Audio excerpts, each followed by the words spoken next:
Hey, happy Saturday, people. Like I said, I will be talking about my father's side today. Something tells me that I may want to burn sage before this, but yeah. Let's just get into it. My father and me have a very estranged, strange, interesting relationship with each other.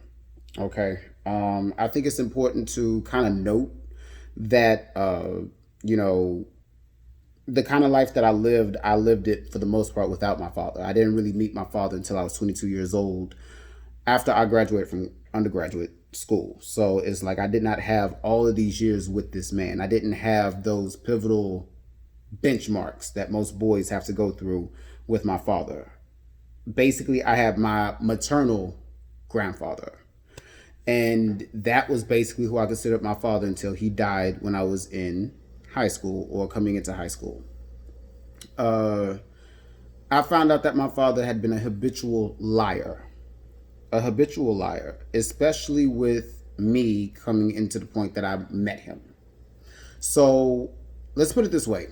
So my mom, if you go back to the story that I said way back, like a couple of clips ago, my mother was in a relationship with a man who she was married to.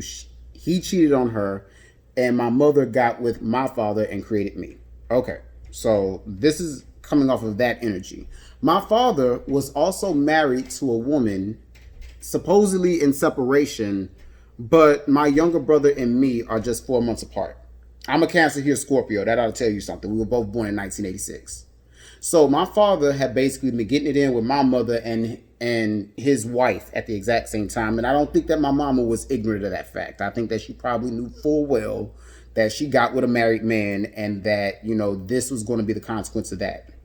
Now, my father, had ended up going to jail for a large part of his life because he was socially weak. And when I say socially weak, let's break down who my father is. My father grew up in a middle class black neighborhood in Houston in the 1960s and the 1970s.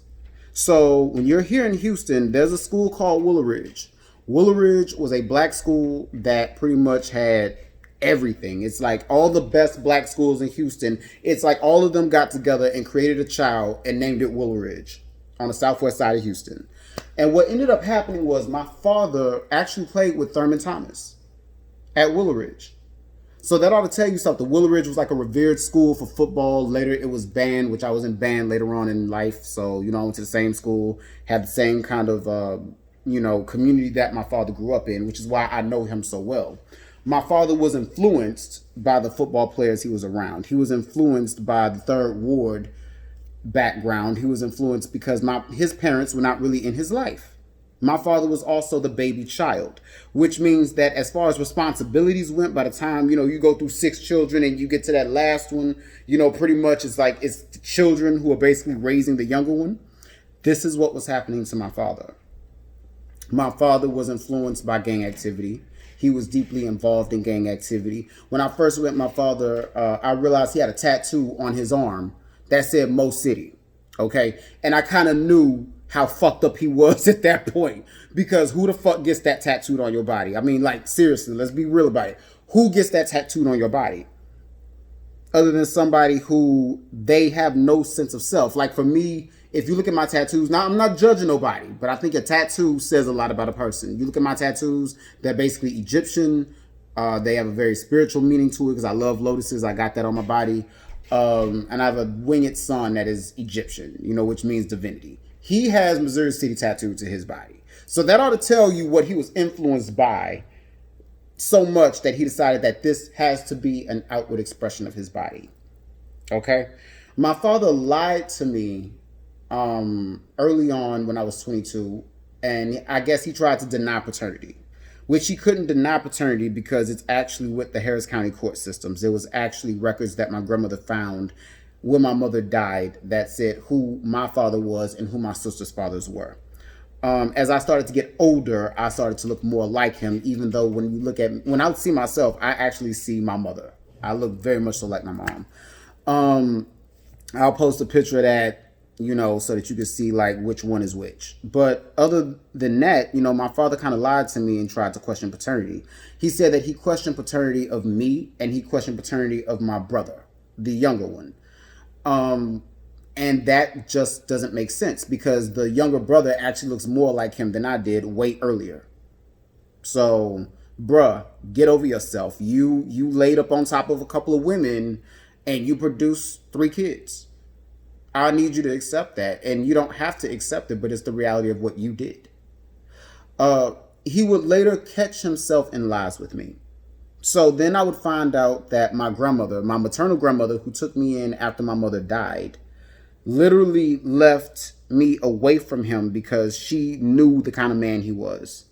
That he stole from people, that he was in gang activity, and that he was a druggie. I had no idea my father was a druggie. Hell, even his part of the family would look at me and say, your father's in California.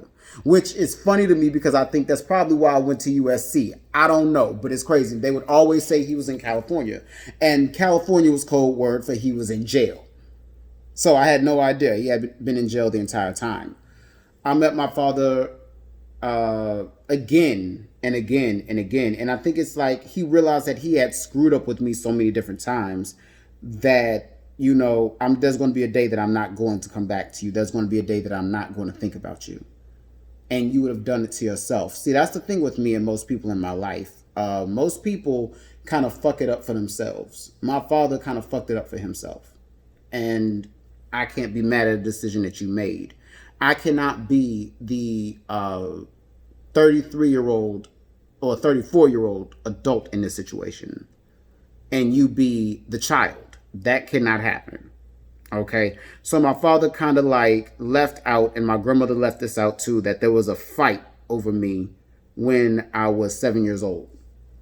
My maternal grandmother got with my paternal grandmother and shared all the information. And my paternal grandmother wanted me to be in the family at that point.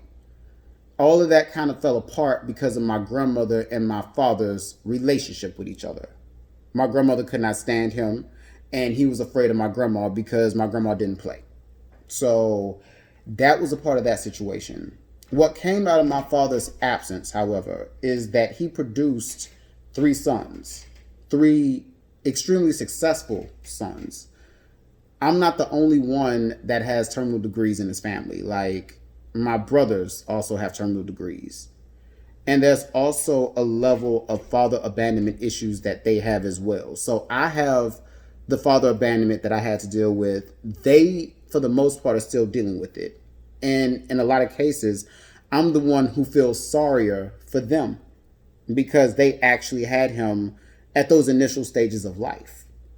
But if we go back to what I was saying before, my grandfather was not the man of his house. So he did not know how to raise 2 sons. His 2 sons ended up being in gang activity. My father and my uncle were both in jail forever. Forever. Like, they produced children. And it's shocking to just be like, the family still accepts me, but then we also know that the other family that's out there that were produced as a result of, both of them just going wild. But nobody ever looked at my grandfather and said, he is the source. These were your sons. You did not raise them right. And then you have produced children and grandchildren that now exist where there's just like a very distant relationship between everybody. So my father to this day wants a relationship with me. How do I know that? Because my stepmom told me. She was like, he still wants to talk to you. He still wants to do this.